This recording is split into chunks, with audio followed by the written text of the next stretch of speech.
So I want to call bullshit on the 1970s when they started imposing on emissions control, running slightly lower compression engines and reducing horsepower. I call bullshit. Okay. My dad and a few other people I knew ran some old 60s cars. And I knew a few guys also ran some early 70s muscle cars and sleepers back in the day, okay, when I was a kid. And I'm not kidding you. Since I was fucking 10 years old, okay, not even old, not even big enough to even look over a dashboard, okay, let alone sit behind the wheel or touch the gas pedal, okay, I was tiny, really small, okay. But since I was 10 years old, I called bullshit when it came to the old 1960s and early 70s muscle. A lot of the cars that my dad had were just fucking clunkers, beaters, and I'm talking 318s, 383s, 360s, and I knew guys that had some other cars, and they were done up nice. Okay, I knew a few guys that actually built their cars, and they went to a lot of trouble to get performance out of them. I also knew guys that mismatched powertrains. Guy who threw I think a 440 or a 340 into a Vega. Now, a Vega with a V8 is basically like racing a lawn chair. Like, they're just a really short, really stout wheelbase, very tiny car. And when you start putting a lot of power and torque in them, they go. Now, here's something that you're thinking, oh, but they had the higher compression and they had 325 plus horsepower, almost horsepower to cubic inch, blah, blah, blah, right? Here's what they're not telling you. So when the Malaise era came around, this was in the, we'd say about the mid 70s and all through the 80s, okay, the Malaise era, okay, that's when I started getting cars, okay. Couple of the oldest vehicles that I worked on, hands-on, my own vehicles, were around 76. Okay? And well, one particular project I did back in my hometown, and I'm not kidding you, that car stood out above everything. Okay? And I'll get to that. Okay, so back around the 60s, early 70s, if you ever look at a Haynes manual on a Chevy Impala, Chevy Caprice, there was a time when they showed the horsepower and torque numbers, and up to a certain year, all of a sudden the numbers dropped down to about 155 horsepower, around that, okay, around 150 horse, way down from what was supposedly almost horsepower to cubic inch. And you're thinking, oh, well, that's because of emissions control, and they choked it with all EGR valve and a catalytic converter and blah blah blah and all they, you think they restricted the engine. Bullshit. Fucking bullshit. Now let me tell you why. In the early era, the factories dyno tested the engines right at the crankshaft before the engines were placed in the vehicle. Okay? You understand that? So you got that direct power right off the flywheel, right off the crankshaft, going into a dyno, and boom, there's your horsepower to cubic inch. Whoa. Later on, cars came with optional manual transmissions, automatic transmissions. Okay? They started dyno testing the vehicles after assembly. So with your engine, transmission, your drive shaft going down to your diff, they were dyno testing those vehicles at the wheels with the whole vehicle assembled. And of course, you're going to get some parasitic loss. Now, you go back to the 1960s.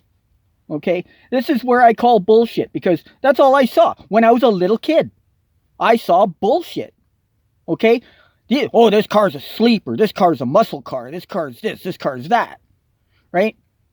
And unless the guy who owned the car actually bragged that, oh, well, I've done this, I've done that, I ported it, I put in a bigger cam, I upgraded, I cleaned the carb, I rebuilt this, rebuilt that. Yeah, okay, cool. You've got a powerhouse.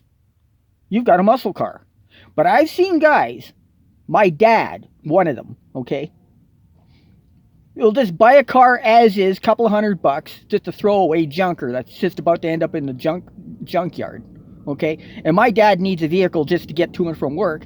Well, we had an old 1967 Chrysler Newport 383, and I think it had a torque flight in it or something. I'm not sure what all it had, but that car, that was the coolest car my dad ever had. But unfortunately, my dad couldn't keep it, and I was too young at the time to take the car. I really wanted to hang on to that car, and I was only 10, 11, 12, around that age. I read through the manual of that car, and it was an old wedge body style 67, right? And it was also, we were told, like, the car had a little bit of, slight body damage here and there. And we were told that, oh, the car ended up through a multi-vehicle collision, like a car pileup, and it was the only one that drove away. And I'm not kidding you. Chryslers back in those days were among the toughest cars on the road back then. And we had a couple of them. My dad had a 68 Monaco, but the Monaco, sadly, like, in Monaco had supposedly was a high performance 318. Actually, that car was decent. It drove, but it was a rust bucket. It started losing parts on the highway. Like, it was just, the car was falling apart. I think the rear suspension started to cave in on it or something.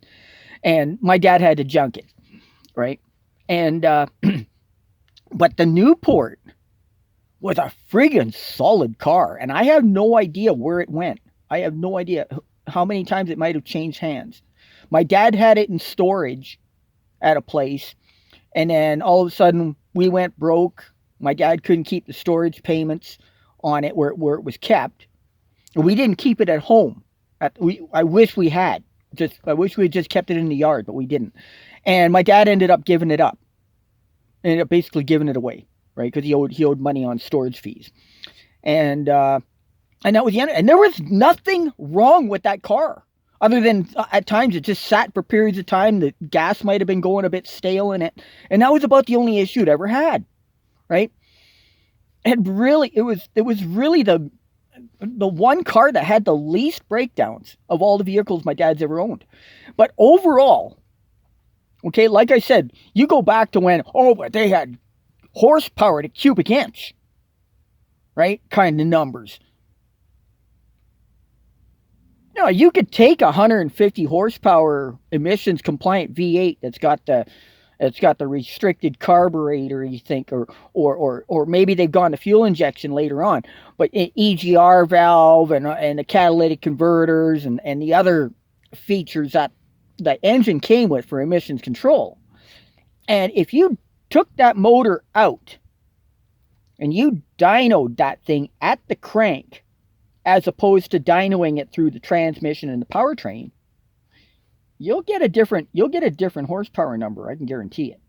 Okay, now the reason I call bullshit on these, they're only 150 horsepower, even like when Cadillac came out with their 472 and their 500s, and they were just, really limp numbers for horsepower.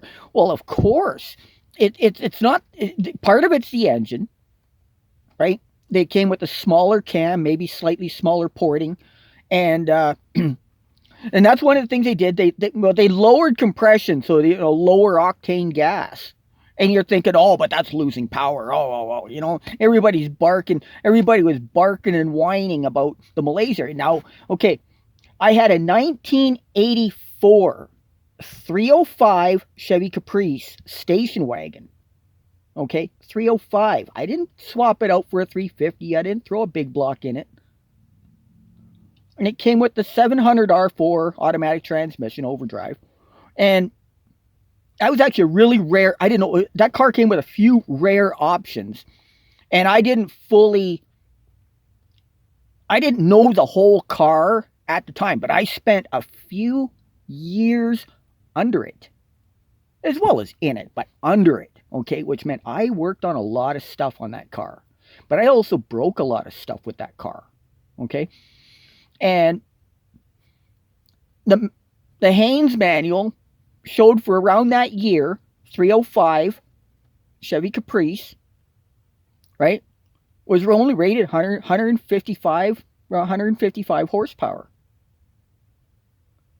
Well, I did a couple little tricks to it with the Quadrajet, the 4-barrel carburetor. And when I first got the car, some previous hillbilly hack mechanic, I don't know, he must have been having trouble with gas mileage and different things. He literally took a hammer to the EGR valve and just smashed the diaphragm on the top of the EGR valve to prevent it from opening. Okay? And then he did a whole bunch of other crap to it.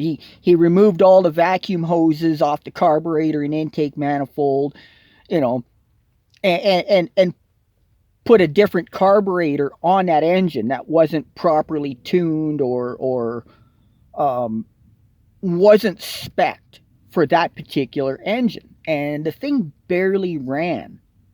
Okay? And I acquired the car, believe it or not, as a gift after we used it as a parts car to fix another vehicle. Okay? And anyways, I replaced the parts that we took off of it. All it was just a grill, front header panel, front bumper. No, just a couple of parts. Came off that car, went on the other one. But I also had to redo the entire brake system, master cylinder, brake lines, and brake rotors, caliper, a whole bunch of stuff. Later on, I did the shocks, replaced the rear springs, replaced the rear bumper that was rusted out, and I also did exhaust work on the vehicle. Okay, I did a ton of stuff to it. But later on, once I got it running and I was on the, I went through 3 carburetors to get it where I wanted it, how I wanted it to run. And then my buddy who gave me the station wagon, when we used the parts to fix his car, later on, he was having some kind of issue with his car. And I said, oh, hey, I got the same Quadrajet, exact same one. His car is an 83 and mine's an 84. Both 305, 4-door. His was a 4-door sedan, mine's station wagon. And I said, hey, I just got another carburetor out of the junkyard, and it's completely factory stock. It's not been monkeyed with. Nothing's been screwdrivered or turned or anything. Okay, it's completely stock. It runs beautifully. I said, for the time being, I'll swap your 4-barrel with mine. But if you don't like it, I'll put it back. I said, right? So I took this one and I showed it to him. I said, look, they're identical, right? Everything's identical. All the hoses fit. Everything's perfect the way it goes back together. Right? And with mine, I replaced the EGR valve with a working one. Replaced all the vacuum hoses. There was a little emission sticker on the fan shroud or on under the hood or something where it showed the routing for all the correct vacuum hoses, the thermal vacuum switches in the intake manifold that activate or deactivate as the engine goes from cold to hot, and things like that, right? And I put that engine back to emissions compliant, because back then we had emissions testing. To get a vehicle insured, you had to e-test your vehicle. You had to be tested for emissions compliant, right? So I practiced properly fixing this car. Now, that car was like having a dog in heat. All of a sudden, I had guys coming to my door with cars, trucks, motorcycles, you name it. Every other, automotive, mechanized, vehicle in sight. Everyone found out through word of mouth that, oh, this guy's a backyard mechanic. This guy's a junkyard monkey. This guy's a freaking wheelman. This guy's this guy's that. So I had people just showing up at my door constantly. Right? Everything from just working on mountain bikes to right up to mountain bikes, lawnmowers, motorcycles, right up to cars, trucks. It didn't matter what it was. V6, 4-cylinder, V8, and and I was working on everything in my driveway. And so So I was busy, but I was learning at the same time. So that 84 station wagon was doing wheelies later on. I have a few friends that will attest to that. Okay. And the cops used to sit down at the end of my driveway on the side of the street for nothing better to do. They were spying on me because they saw I still had the car in the driveway. They didn't like it. The cops fucking hated me. Okay. Um, I joyrided that car with no license plates, no license. Fuck, I was just out there having my fun, doing my shit, right? And when I started to get my license, when I started to get insurance permits and stuff like that to put the car on the street, then I started running into trouble. Okay, but I never got a speeding ticket. Never got a ticket. One court conviction, but never got a ticket. And there was guys scratching their heads, and the cops are going, "I can't believe you can't catch this fucking guy," right? I was always out of the vehicle or stopped every time they caught up with me, right? So the wheeling part where I was literally stunting my car, I never got pulled over. I never got caught actually doing it. But a cop walked up to me and a group of friends going, "Oh, we got several phone call complaints that vehicle matching your vehicle's description was apparently driving really erratically." And I was like, "I don't know nothing about it." Even the cop was confused. He was kind of like, "Oh, I don't know nothing about it either." But, and anyways, I just barely kept myself out of trouble with that one, right, over that. But the cops used to sit down at the end of my driveway, and they'd notice that, oh, well, this guy's been making improvements on the vehicle. There was one time where I drove the car with no rear bumper because, like I said, the old bumper had just completely rusted out of it. And so I took it off and junked it. And then I was in the process of going back to the wrecker and still, collecting parts and different things. And I mean, I had to learn a lot of stuff. It was all hands-on and all for the first time with no prior experience. I've never taken apart a rear end and had to replace all the back brakes. Like the steel backing plates that bolt onto the rear end. Mine had thinned, the metal had thinned down from rust and age. And I got lucky. I found another station wagon at the junkyard where the backing plates were much thicker. But I had to learn how to take apart the rear end, pull out the little clips, pull the axle shafts out, and one thing another. And I did that with mine twice. And so I worked on my car from top to bottom, right? Including down to where I did a little bits of body work on it, and then painted the car, right? And a lot of people laughed at me and scoffed at me because there I was in my driveway, going a little bit crazy with the masking tape because I was getting prepared to roll it, like painting with a roller, a little bit of brush and roller. But I realized later, I realized, well, I'm not spraying it. I'm not creating overspray. So what am I doing? Right? So I kind of overdid it a little bit with the prep work. But what I did was I put the first couple coats onto the car out in direct sunlight, and I got a lot of orange peel, which meant a lot of sanding. And then later on, I refrigerated my paint, like just put the paint cans in the fridge. And I waited till nightfall, like sunset.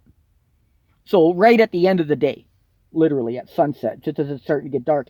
And I'm out there painting in the evening with a flashlight. And like I said, my neighbors were just laughing and scoffing, and they knew, like the first couple coats that went on there, they're like, "Oh man, you got a lot of orange peel on that. That doesn't look very good." And they're like, and they couldn't believe the color. Like I went to this liquidation store and I bought this paint for the equivalent of about $2 a liter. It was this high gloss enamel that industrial enamel that I bought, and I painted the car what was called deep violet base, which is purple, right? And back in the day, it was there was jokes about Barney the dinosaur, and then there was also jokes about the Teletubby, the purple Teletubby, and all this crap, right? And it was funny. But the reason, what inspired me to paint the car purple was I was listening back then. I just started getting into Insane Clown Posse, and I had gotten the Riddle Box CD, and the color scheme of the Riddle Box, as well as the Great Malenko. Well, the Riddle Box had was a combination of purple and fluorescent green, and with what I was doing with the car was I went purple, and then I was going to go a slight bit of red, right? So a little bit of a two-tone effect to it, but mainly purple. And that was my motive for it. And everybody was like, why are you painting your car purple? And they just thought, what the hell? And I mean, the car was all done up with a cool stereo, subwoofers. The car was loud, and the car was fucking fast. But anyways, how I made the car go fast was I did a little trick with the secondaries on the carburetor on the 4-barrel, and I kept it where the primaries, the idle setting was just beautiful, right? Like, as long as you drove the car gentle and you weren't tromping on it, the car got phenomenal fuel economy, right? No problem there. And I wasn't running the engine overly hot or anything like that. I wasn't doing any damage to the motor. I was running it just fine.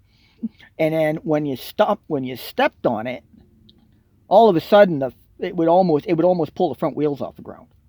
And that car had a launch. Like when you sat at a traffic light and you did a quick little preload, you just do a quick little slight bump on the gas and the brake at the same time, and the car kind of all of a sudden the rear suspension suddenly lifts the car up slightly, and as soon as the light turns green and you jump off the brake pedal and hit the gas like two-footed, that car would just pounce into traffic, like just boom.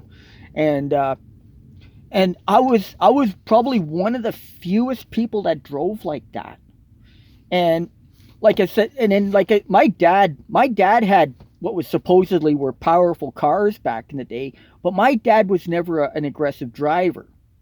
Maybe back in his early 20s he was, but as a dad and, you know, parental responsibilities and us kids, my dad was never an aggressive driver.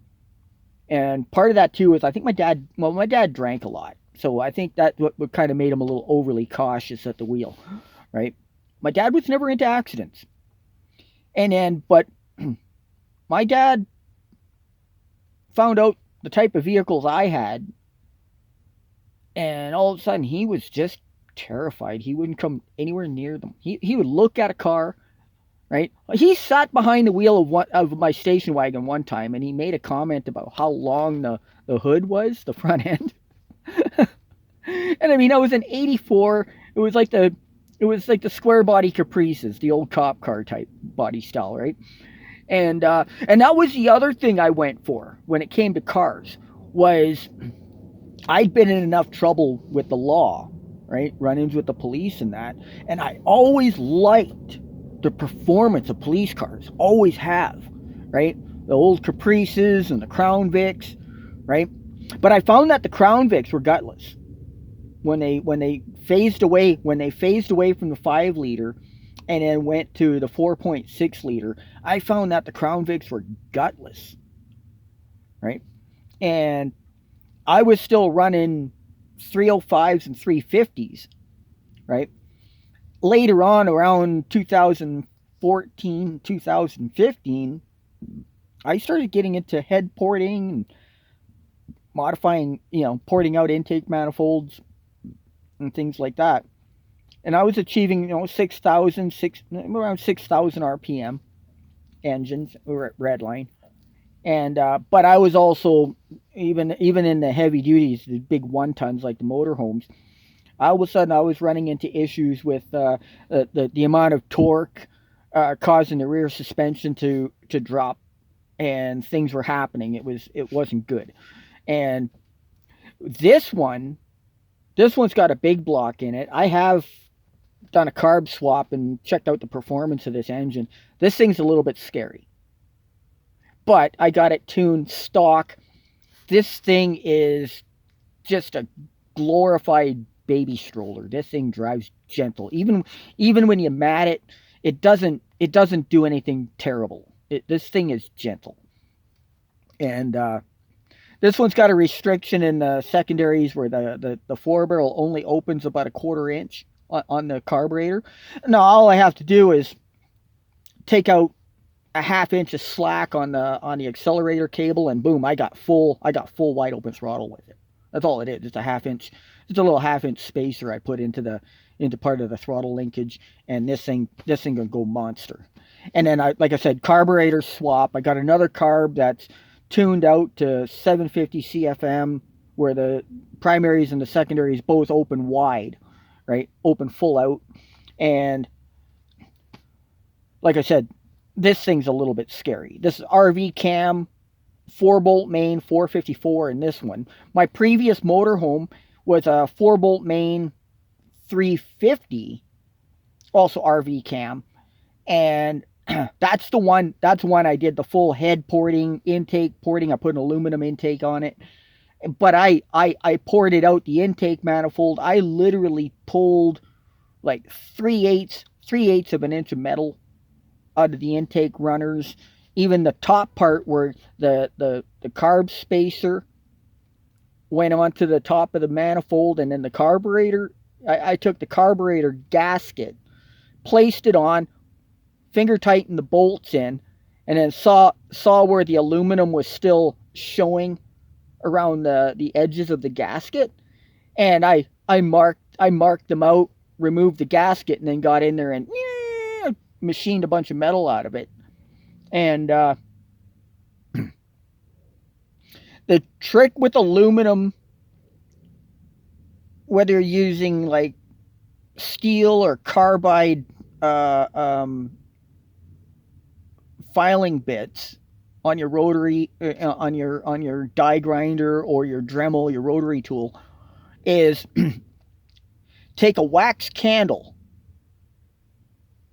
or even a bar of soap, and what you do is you crayon part of your aluminum, so it's got that, it's kind of works like a lubricant, but the wax, even as it heats up against the friction of the metals as you're grinding, will prevent the aluminum from clogging up your grinding bits, your filing bits, right?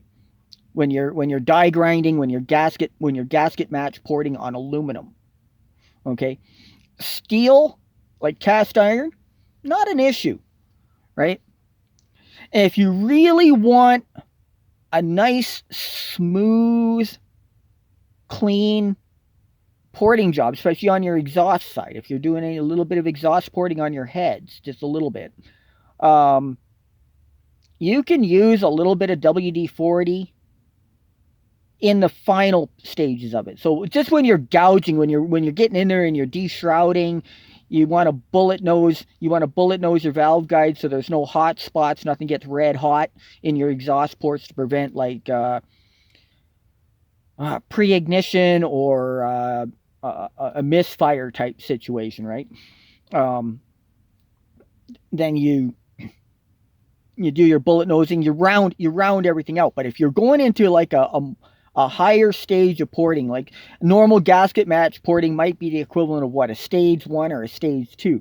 But say you're trying to go towards almost like an NHRA type porting spec, stage 3, stage 4, then you get a 1/2 inch, get your 1/2 inch drill bit, your power drill, and what you do is you drill into your valve guides inside your intake and exhaust port, and you can shorten your exhaust, or you can shorten your valve guides right up into the roof of the port, right? To whereas afterwards, when it's all fully ported out. You got the bowls just as big as the valve seats, right?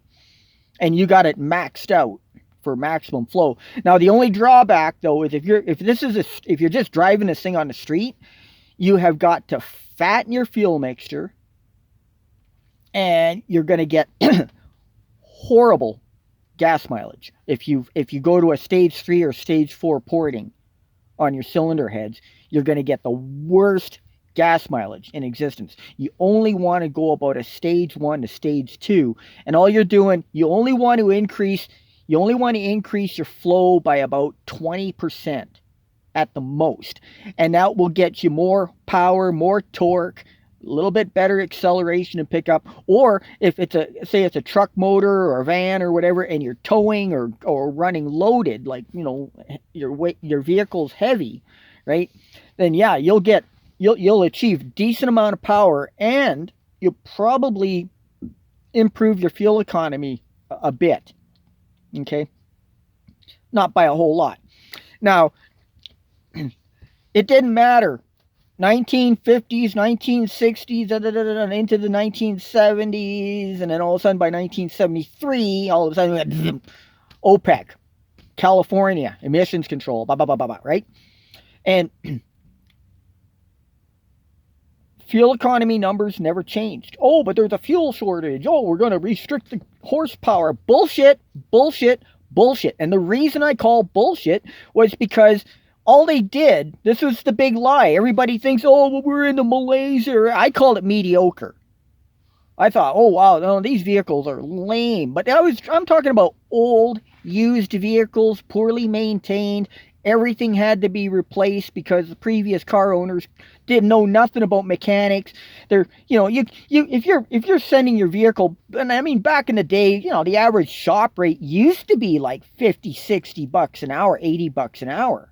Right now, you're looking at 120, 150, right? You know, depending on where you go, right? Per hour, okay? And a lot of these non-mechanically inclined people, these guys with the nice soft hands, and they never get their hands grimy. They don't have any dirt under their fingernails. You know, your typical white-collar type working people, university grad, you know, type people. They just automatically, oh, the car needs fixing, send it to the shop. But there came a time where, you know, back in the day, there was all of these, you know, we lived in recessions, and, you know, you got the grumpy dad, and you got, you know, 2, 3, 4, 6, 10 kids piled in the back, right? You know, food's scarce enough as it is. You're not dipping out of your food money to get the car fixed. Well, screw it. I'll just go buy another $300 junker. Oh, well. Oh, it's going to cost thousands of dollars to fix this one. Ain't worth it. Oh, we'll just junk it. We'll give it away, right? And this is when I started coming of age. 15 years old, I had my first car. Okay, it was just some piece of junk, but I mean, so it was just something to play with and learn from. And then by the time I was 16, 17, 18 years old, I'd already had 2, 3, 4 vehicles. Okay, and by the time I was in my 20s, I'd already lost my license twice. Okay, like I was just playing. It was just a game to me back then. I was young. It was a phase, and reckless, like just absolutely crazy, insane. I was an absolute orangutan at the wheel, and I never kept no secrets about it. I was constantly bragging. I was constantly boasting. I was pissing people off, right? I once mentioned something, the station wagon, okay, where my car went from 0 to 120 kilometers, from 0 to 75 miles an hour in just half of an on-ramp, turning left or right to merge onto a highway, right? And as soon as I punched it to the floor, I wasn't even on the highway, and I was already speeding. I was already over speed. Okay? And then I was telling people about that. And I wasn't holding a stopwatch to get a figure of what my 0 to 60 was. Or anything. And I mean, the 60 foot, the 8th mile, I never learned that. I never knew that stuff back then. But the car was nuts. That one car I had was completely nuts.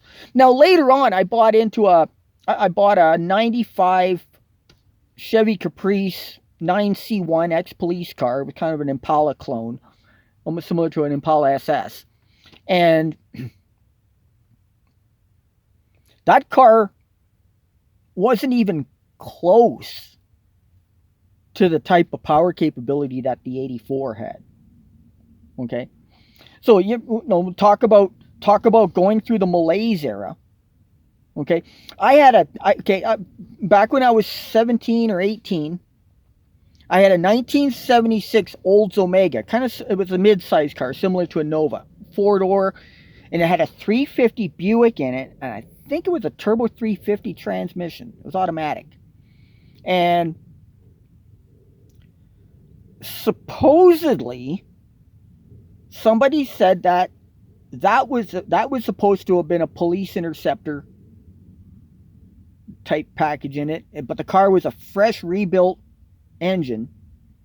But the car was had rust. The car had Bondo down one side of it from a collision. Like it was hit, and I mean, just literally, like it had like this tank armor of body filler on the driver's door, and that door. I swear, if I ever flung that door open and hit somebody,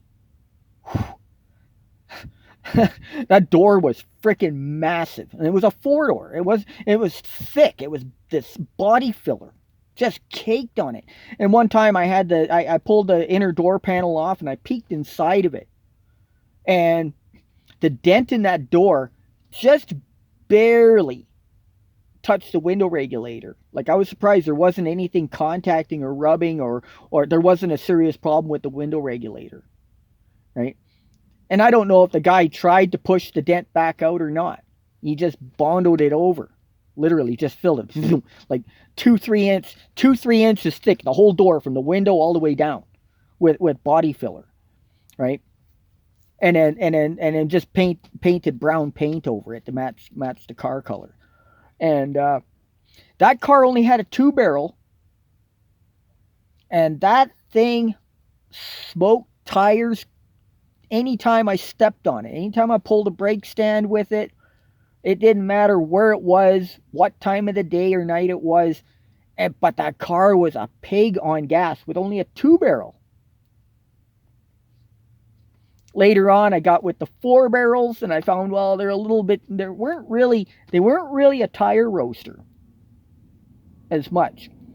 And I didn't want that. I don't like a tire roaster, especially in wet weather.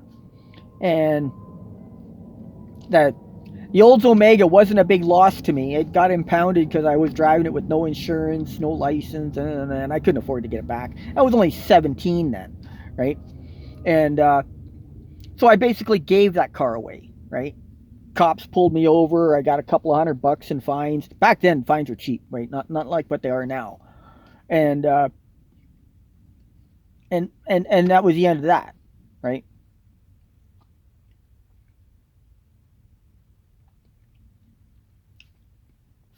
Later on, I got into a little bit more and more of the kind of the performance stuff, and even started doing like camshaft upgrades and different things. But back then I was doing a lot of junkyard shopping. You know, they always said, oh, a 350 Chevy or Chevy V8s, or oh, dime a dozen. And I was killing it. Like, just, I never got the chance to go toe to toe against like 5-liter Mustangs or anybody with Camaros, or, you know, I wasn't out there racing. I wasn't out there road racing or street racing. I was just doing solo runs. And but the speed numbers I was getting, and some of the acceleration, a lot of people couldn't believe it, right? And I one time where, like I said, I described the 0 to 60, and then I got told that, you're kidding me, that's impossible. What kind of car is it? And 84 Caprice station wagon, big old boat. Dude, you're talking numbers like you're keeping up to a Porsche 911. You're outrunning, you're out accelerating, or you're outrunning a Porsche 911. And people were just like ready to put their hands on my throat, like they did not believe it. Okay, so when it comes to the real horsepower muscle car and blah, blah, blah, blah, blah, the 1960s and early 70s, the whole heyday of the muscle car era, and then all of a sudden they went, but then they wimped out emissions control, right? And it's true. You've seen, 440s. All of a sudden, 440s were limping 180 horsepower. Like this motor in here, 454, and this is a Smogger engine. It doesn't have EGR. It's a truck motor, 4-bolt main, right? 454, and I think they're rated somewhere between 225, maybe 275, but that's factory. That's stock. Now I know how to increase the horsepower and torque in this thing significantly with barely even changing a part. I've already got it where I recurved my distributor. I've already dialed in my total advance. And then I got my vacuum advance plugged into manifold vacuum, so as soon as the motor starts, it immediately has an automatic 10 degrees of advance in the idle. Okay? And I can switch it back to ported vacuum. And then I just got to do a slight change on the idle. Just a slight change on the idle setting.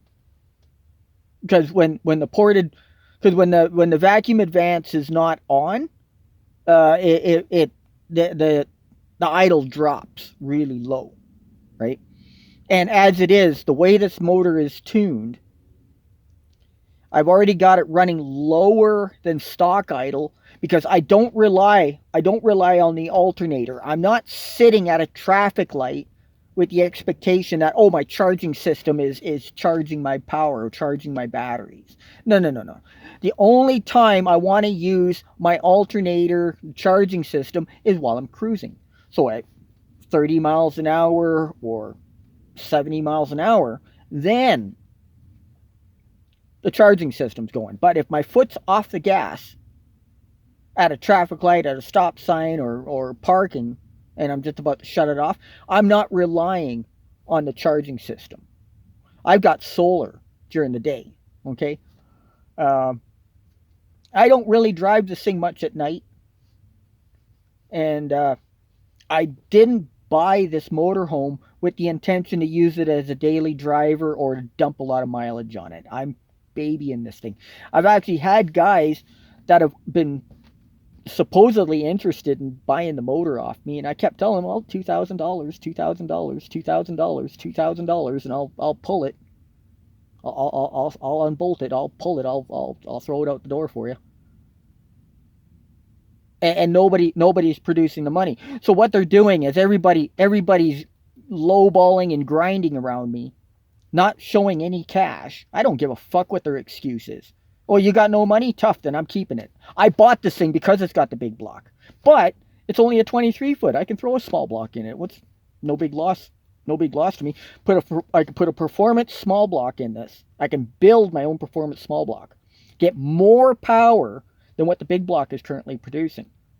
Okay, and this thing will perform exactly the way I want it to. Okay, and the big block, the only reason I bought the big block, because I needed something that isn't gonna break. So my last small block, I broke it. Okay, and that's the reason why I got this one. And I'm not trying to give it away. And that's the problem. There's one guy that's been bugging me to buy my engine, or supposedly offering for the motor. He's expecting me to give it to him. Oh, I got the 60. I don't give a fuck about your 67 Camaro. Throw a fucking 327 in it. You'll get way better. You throw a 30, build a 302.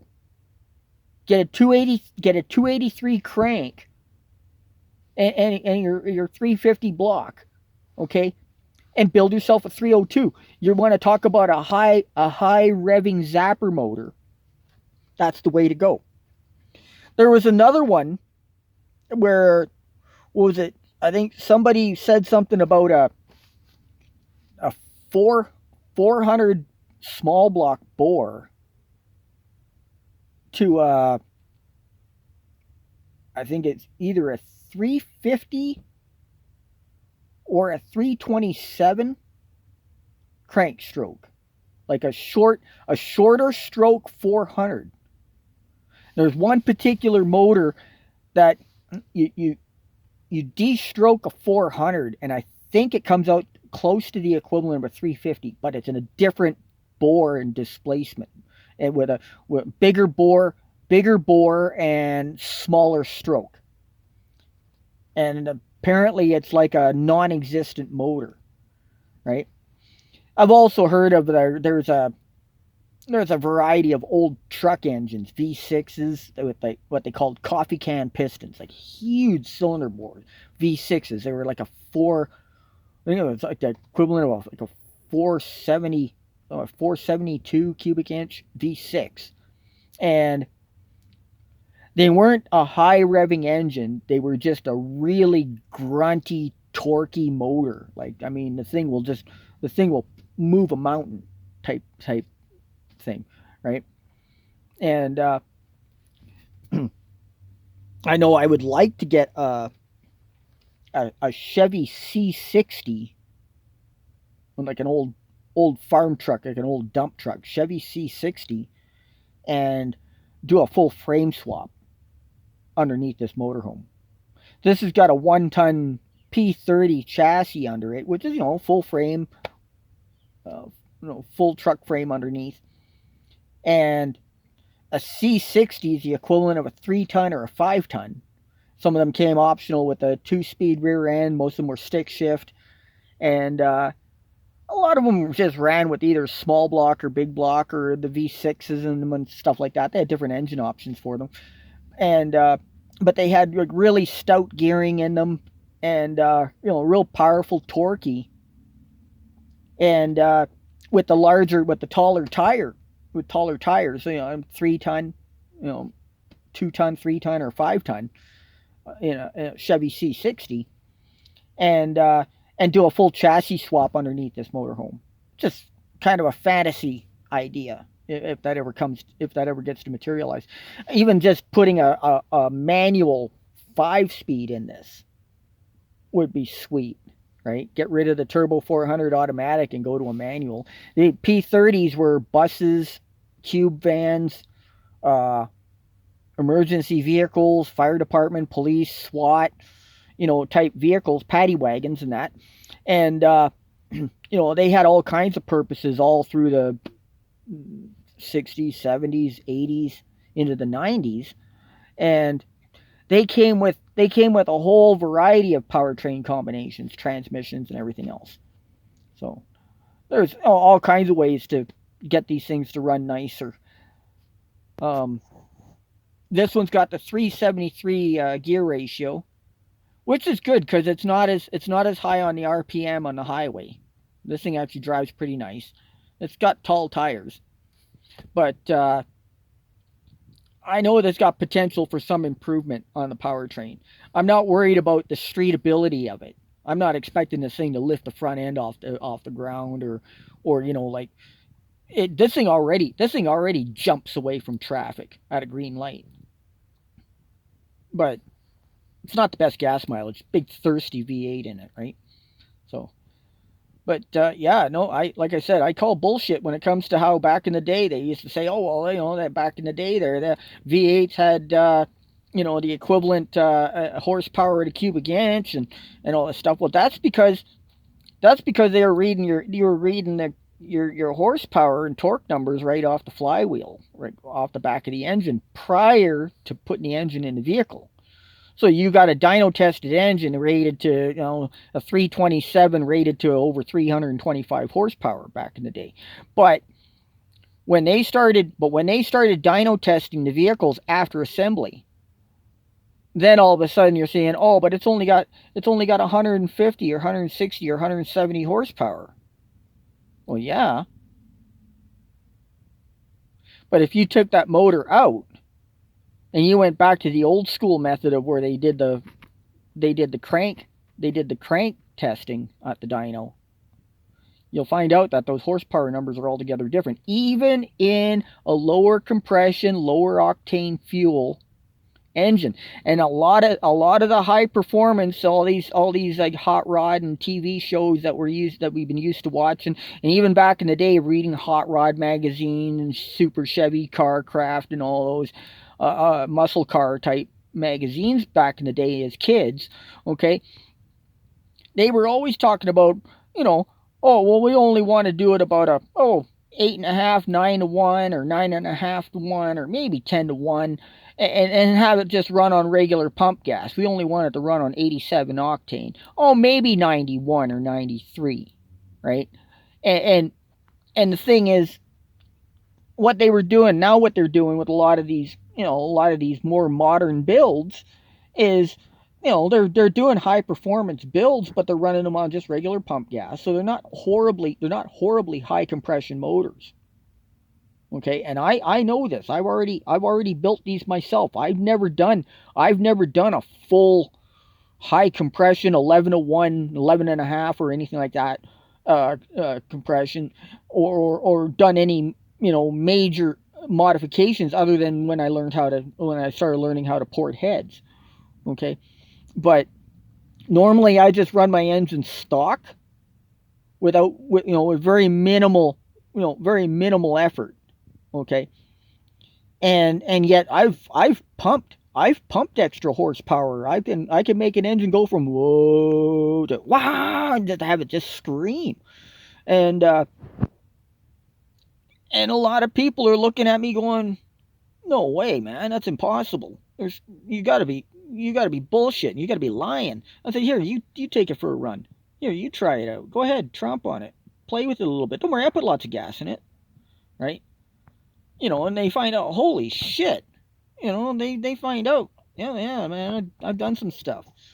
I've busted transmissions. I've busted rear ends. I've spun the brakes. I've spun the back brakes off of vehicles before. I've done lots of damage. I've crushed out rear suspensions. Is my most common problem. Once you start increasing that torque, and you got the one wheel. Usually it's the one wheel spin if it doesn't have a locker in it or it's not posi.